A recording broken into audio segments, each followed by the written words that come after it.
This year's Best Actress competition is very difficult to handicap, mostly because the nominees and the performances they are nominated for are as diverse as they are dynamic.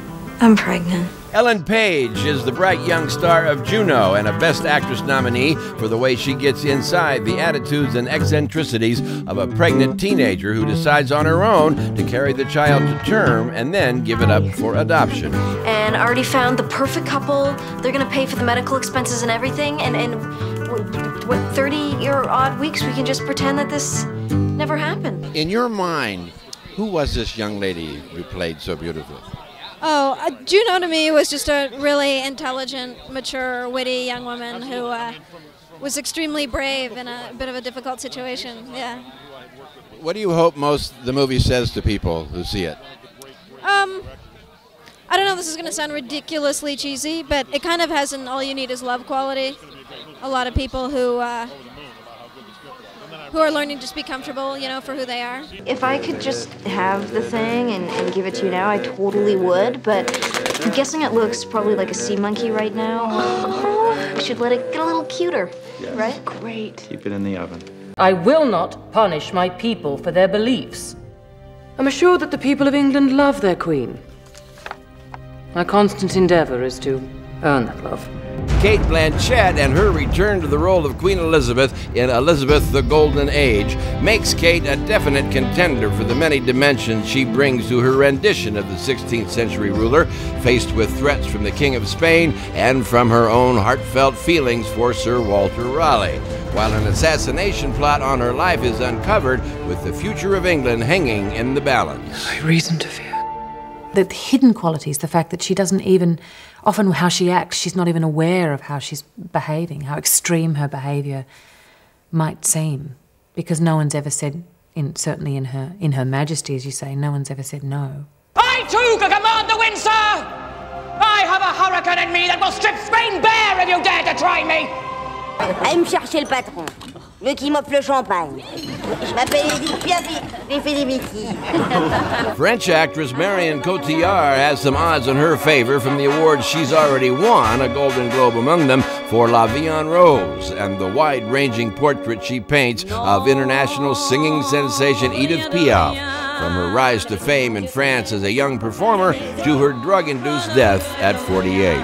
All the while revealing the singer's inner turmoil and lip-syncing her vocal versatility. Dans un nid chaud, comme un moineau. We work with passion on this movie, and especially for the movie, I'm very glad to receive that award. Ça commence avec toi. Mesdames et messieurs, Edith Piaf.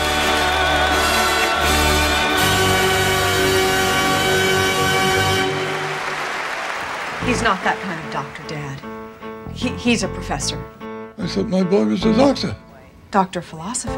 This year's surprise nominee, Laura Linney, looks like the Best Actress long shot for the many-faceted character she brought to life as the daughter of a dementia patient battling with her brother, Philip Seymour Hoffman, about the kind of care her dad should be getting and the kind of nursing home he should be living in. Dad is losing his mind or something. I got a phone call, there's something wrong with him. This is a crisis. When you're dealing with stuff that is so big and so intimidating and so common, as far as aging and parents aging and what that does to us and what it does to our identity and to our fears and to, you know, all of those things.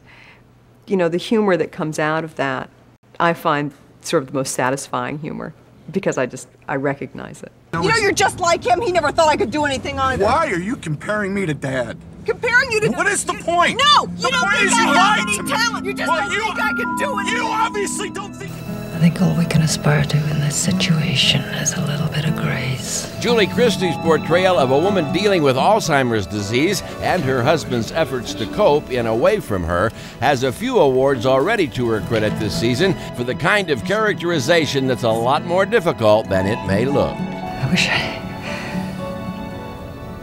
wish I knew what. You can't possibly know what happens in that moment when a person goes away. And that was the difficult bit for me, was I have no idea where she's gone. to be able to decide this is only going downhill, this is only going to get worse and worse and worse, there is no hope. It's quite a difficult thing to make a decision about.